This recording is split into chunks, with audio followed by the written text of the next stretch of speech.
September 13th, 1759. A cliff face in darkness. The most audacious military gamble in North American history is about to begin. 4,800 British soldiers are preparing to climb a cliff their enemies believe is unscalable. If the French discover them, it's over. If anyone falls and makes noise, it's over. If the guards at the top are alert, it's over. This is the story of Quebec. The battle that began with a night climb no one thought possible, where two brilliant generals would meet in combat for the first and last time, where 20 minutes of fighting would decide whether France or Britain controlled North America, and where the outcome would surprise everyone, including the men who fought it. Welcome to Britain's history. Today, we're diving into one of the most dramatic battles ever fought on American soil.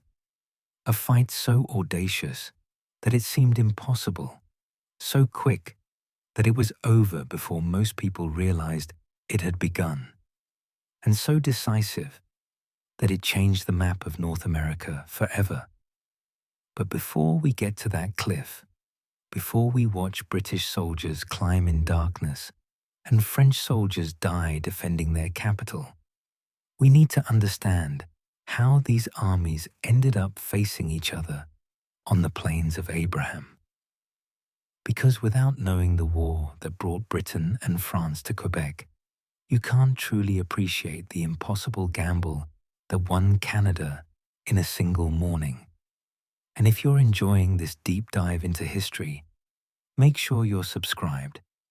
We've got dozens more forgotten battles lined up, each one as dramatic as Quebec. Don't miss them. Let's go back to 1754, when the 7 Years' War began in the forests of Pennsylvania. Europeans would call it the 7 Years' War, but in America it was the French and Indian War, a struggle between British and French colonial empires for control of North America. The war's origins were simple. Both empires wanted the same territory: the Ohio River Valley, the Great Lakes region, the vast interior of the continent. Britain and France both claimed these lands, and both were willing to fight for them. France's position in North America looked strong on paper. New France stretched from Quebec down the St. Lawrence River, through the Great Lakes, and down the Mississippi to Louisiana. It was an enormous territory, but it was also thinly populated. Perhaps 60,000 French colonists scattered across this vast area compared to over 1 million British colonists crowded along the Atlantic coast. The French made up for small numbers through alliances with Native American tribes, superior knowledge of wilderness warfare, and a chain of forts controlling key waterways. Britain's strategy was straightforward: strangle New France by cutting its supply lines. The St. Lawrence River was the lifeline of French Canada. Every year, supply ships sailed from France to Quebec, bringing goods, soldiers, and ammunition. If Britain could capture Quebec, they'd cut that lifeline. New France would wither and die, isolated and unsupplied. But Quebec was formidable. The city sat on cliffs 200 feet high overlooking the St. Lawrence River. The cliffs were considered unscalable, a natural fortress. French defenders had fortified the landward approaches with walls, trenches, and artillery. The city's governor, the Marquis de Montcalm, commanded about 16,000 men, French regulars, Canadian militia, and Native American allies. Quebec had never fallen to attack. It seemed impregnable. The British sent Major General James Wolfe to take it. Wolfe was 32 years old, sickly, ambitious, and obsessed with military glory. He'd fought in Europe, distinguished himself at the Battle of Louisbourg a year earlier, and earned a reputation as a talented but difficult officer. He was brave to the point of recklessness, demanding of his men and willing to take enormous risks. He was also dying. Chronic illness was slowly killing him, and he knew it. Quebec would be his last campaign, his chance for immortal glory. Wolfe arrived at Quebec in June 1759 with 9,000 British regulars and colonial troops, plus a powerful fleet under Admiral Charles Saunders. The fleet was crucial. It gave Britain control of the St. Lawrence, allowing them to move troops and supplies while cutting French access to the sea. Wolfe established camps on the Ile d'Orléans and at Pointe-Lévis across the river from Quebec, studying the city's defenses and searching for a way to attack. For 3 months, Wolfe tried everything. He bombarded the city with artillery, turning much of Lower Quebec into rubble, but failing to dislodge the defenders. He landed troops downstream at Beauport, attempting to storm the French trenches. The attack failed disastrously. French fire cut down hundreds of British soldiers, and Wolfe was forced to retreat. He sent raiding parties to burn French settlements along the river, hoping to draw Montcalm into open battle.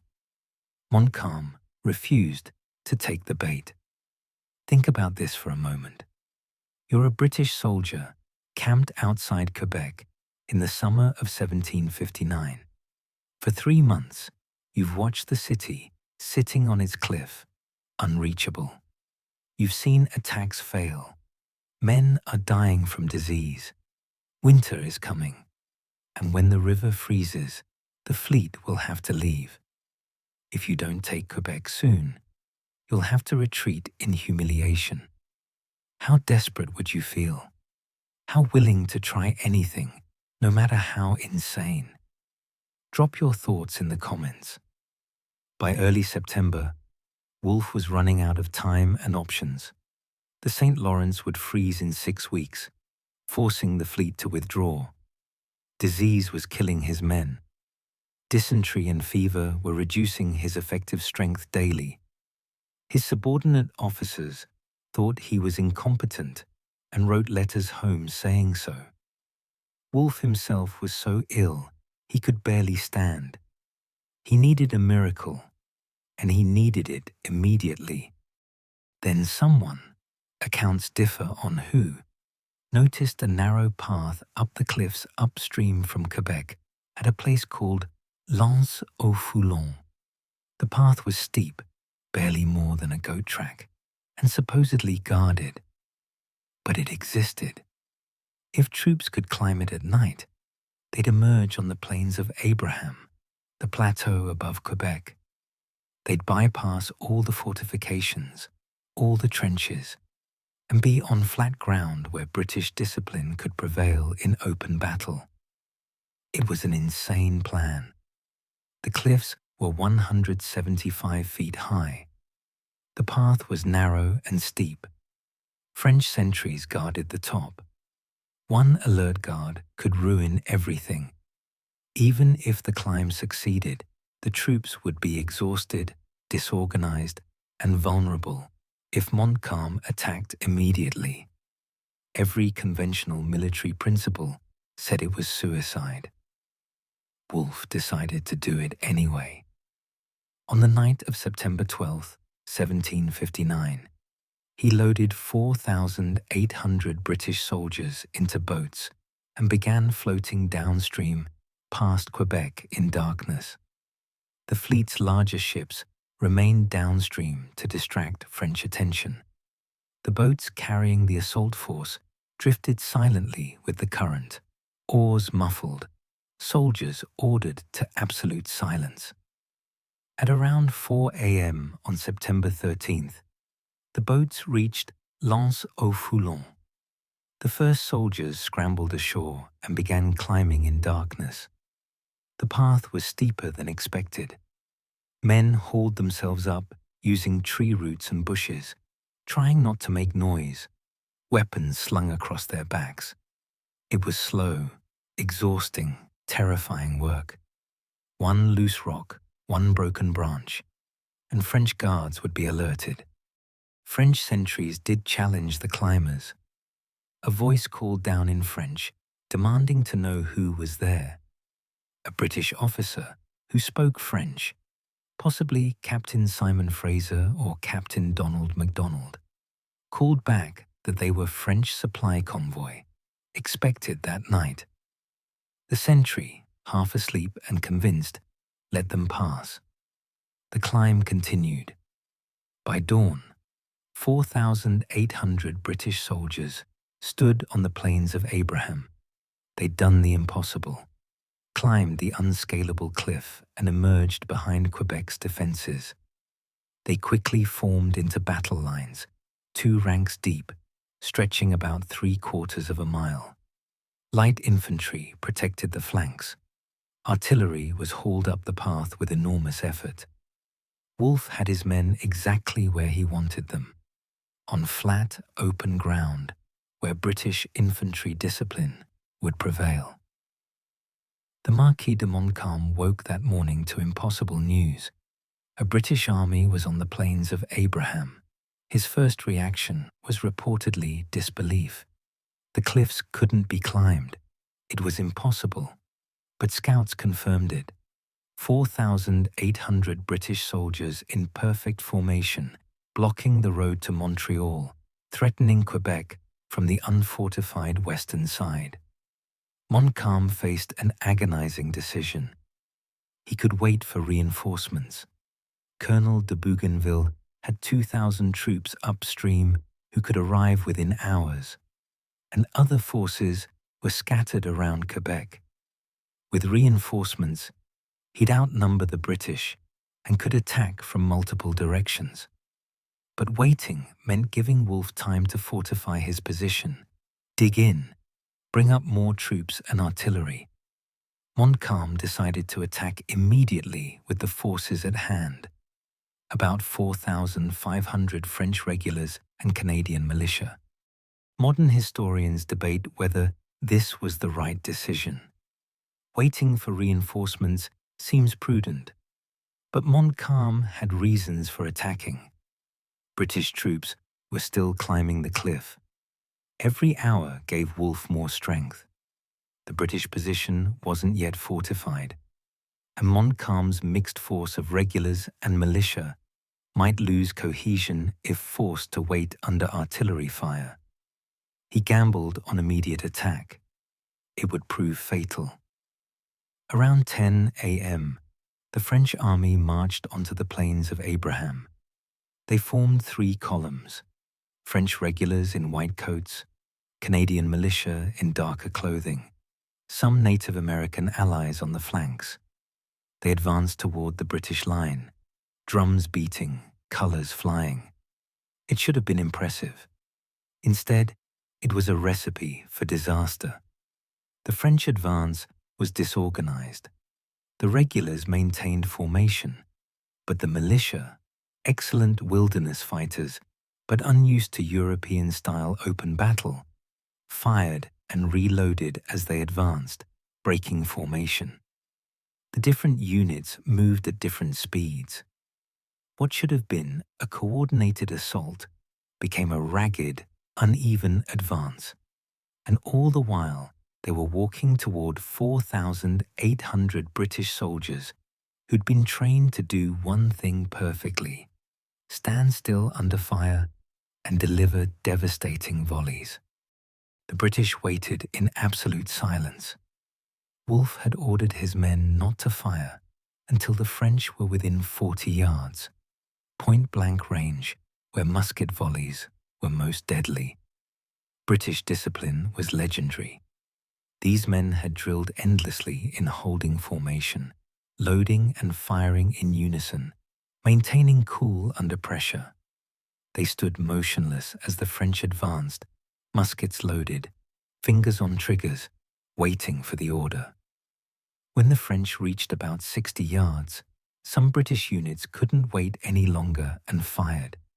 The volley was ragged, less effective than it should have been. Wolfe reportedly shouted for units to hold fire until the French were closer. The French kept advancing, now within 40 yards. Then Wolfe gave the order, "Fire." The British line erupted. 4,800 muskets fired in near-perfect unison. The sound was deafening, the smoke was blinding, and the effect on the French was catastrophic. At 40 yards, a musket ball will kill. A volley from 4,800 muskets creates a wall of lead that nothing can survive. The French advance simply disintegrated. Men fell by the dozens. Entire sections of the French line collapsed. Officers died. The neat formations dissolved into chaos. The British reloaded with practiced speed. Well-trained soldiers could reload in 15 to 20 seconds. They fired a second volley into the staggering French. Then a third. The French tried to return fire, but their formation was broken. Their advance stalled. They couldn't deliver coordinated volleys. Individual soldiers fired, but scattered shots from disorganized men couldn't match British discipline. Then Wolfe ordered the bayonet charge. The British line surged forward, bayonets leveled, moving from disciplined firing line to attacking wave in seconds. The French, already reeling from the volleys, broke under the bayonet charge. Units that had held together started fleeing. The Canadian militia, seeing the regulars retreat, withdrew toward Quebec. The battle collapsed into rout. The entire engagement lasted perhaps 20 minutes. In that brief time, the French army was destroyed as an effective fighting force. French casualties numbered about 644 killed and wounded out of 4,500 engaged, roughly 14%.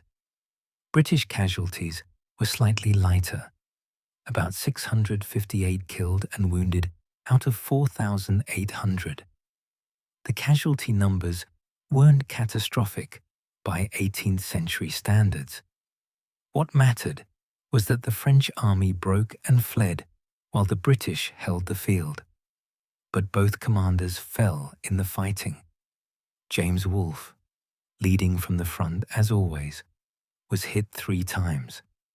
First in the wrist, then in the stomach, finally in the chest.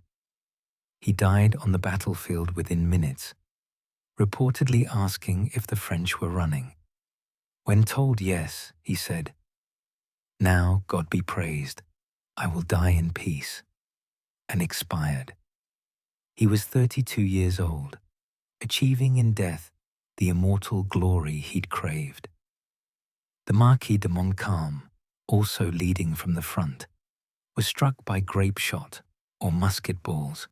Accounts differ, as he tried to rally his troops. He was carried into Quebec, mortally wounded. He died the next morning, knowing Quebec would fall. His last words reportedly included, "So much the better. I shall not see the surrender of Quebec." He was 47 years old, dying in defense of a city he couldn't save. Quebec surrendered 5 days later, on September 18th. The garrison, demoralized by defeat and their commander's death, couldn't hold against British siege. The terms were honorable. French soldiers were allowed to march out with military honors and return to France. But New France was finished. Montreal fell a year later. The Treaty of Paris in 1763 formally ceded all of Canada to Britain. The consequences were enormous. France lost its North American empire, everything east of the Mississippi except New Orleans. Britain gained Canada, securing its northern border and removing the French threat to the 13 colonies. But removing that threat had unintended consequences. British colonists, no longer fearing French invasion, felt less dependent on British military protection. Within 16 years, those colonists would rebel against British rule, creating the United States. Quebec led indirectly to American independence.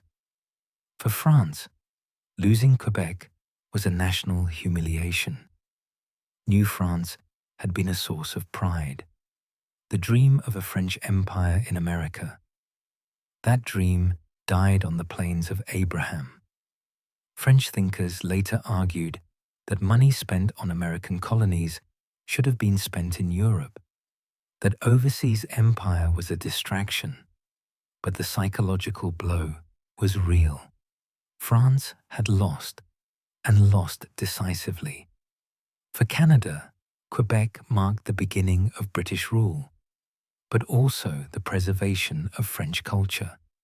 The British, pragmatic conquerors, allowed French Canadians to keep their language, religion, and legal system. The Quebec Act of 1774 guaranteed these rights, creating a unique bicultural arrangement. Modern Canada's bilingual, bicultural identity traces back to decisions made after the conquest of Quebec. The battle itself entered legend immediately. Wolfe's death became the subject of famous paintings. Benjamin West's The Death of General Wolfe immortalized the moment, showing Wolfe dying heroically, surrounded by grieving officers. The painting was historically inaccurate. It showed people who weren't there and invented dramatic poses, but it captured the romantic tragedy. Wolfe became a hero, the general who sacrificed himself for victory. Montcalm also gained posthumous respect. He defended Quebec bravely against superior forces for months. His decision to attack immediately was debated, but his personal courage was never questioned. Both British and French remembered him as an honorable enemy. Quebec erected monuments to both Wolfe and Montcalm, the only place where former enemies are jointly memorialized. Modern historians debate Quebec endlessly. Was Montcalm's decision to attack immediately a mistake? Should he have waited for reinforcements? Could the French have won if they'd fought more cautiously? The consensus is that Montcalm made a reasonable decision under impossible circumstances. Waiting might have worked, but it also risked letting Wolfe fortify his position. Either choice was a gamble. Montcalm's gamble failed. Was Wolfe's cliff climb brilliant or just lucky? Certainly, luck played a role. The French sentry accepting the story about a supply convoy was incredibly fortunate, but Wolfe created the opportunity through careful planning and audacity. The climb itself required precise coordination, discipline, and nerve. Luck favored the bold, but boldness alone wasn't enough. Wolfe earned his victory. The battle also demonstrated the importance of discipline in 18th century warfare. The British won primarily because their soldiers could stand motionless under fire, deliver coordinated volleys, and execute bayonet charges without breaking formation. French regulars could do this too, but the mixed force Montcalm fielded couldn't maintain that discipline. In open battle on flat ground, the side with better drill won. The Plains of Abraham was ideal terrain for British tactics. From a French-Canadian perspective, Quebec was trauma. It marked the end of French sovereignty in North America. Generations of French Canadians grew up under British rule, maintaining their culture and language against pressure to assimilate. The memory of conquest shaped Quebec's identity, creating both a sense of survival against odds and resentment toward English Canada. Modern Quebec separatism traces back, in part, to 1759. The battlefield itself is now a National Historic Site. The Plains of Abraham are a public park in Quebec City. Walking the ground today, it's hard to imagine the violence. It's peaceful, green, ordinary. But in September 1759, this ground decided the fate of a continent. The cliffs where British soldiers climbed still stand. The city Wolfe and Montcalm fought over remains, now peacefully bilingual. One fascinating aspect is how quickly it was over. 3 months of siege, of bombardment, of failed attacks. Then one night climb, 20 minutes of musket volleys. And suddenly it was finished. Months of stalemate broken by one audacious gamble and a brief, brutal fight. Wars are rarely decided so quickly, but Quebec was an exception. One morning changed everything. The battle also shows the importance of commander psychology. Wolfe was desperate, dying, running out of time, facing professional ruin if he failed. That desperation drove his audacity. He had nothing to lose, so he risked everything. Montcalm was defending, trying to preserve Quebec, fighting cautiously all summer. When suddenly forced to decide quickly, he chose aggression. Both commanders gambled when they felt they had to. Both died for their gambles. One's army won, the other's lost. Today, Quebec remains bilingual. French is the dominant language, protected by provincial law. British conquest didn't erase French culture. Instead, it created a unique accommodation. Whether this would have happened without Quebec, we can't know. But the battle that ended French political control also, paradoxically, preserved French cultural survival by forcing British authorities to negotiate rather than simply impose English culture. The 7 Years' War, of which Quebec was a part, was truly global. Fought in Europe, America, India, Africa, the Caribbean. Britain emerged victorious everywhere, establishing itself as the world's dominant colonial power. Quebec was one piece of that victory, but a crucial piece. Without Canada, Britain's position in North America would have remained precarious. With it, British North America seemed secure, until the colonists rebelled. If this is the kind of history that fascinates you, the audacious gambles, the battles where everything hinged on one decision, the mornings when the impossible became real, then you know what to do. This channel exists because these stories deserve to be told. What other battles shaped North America? Saratoga, where Britain lost America. Yorktown, where independence was won. The forgotten fights that built nations? Drop your suggestions below. Thank you for watching Britain's history. The stories that mattered, told the way they deserved.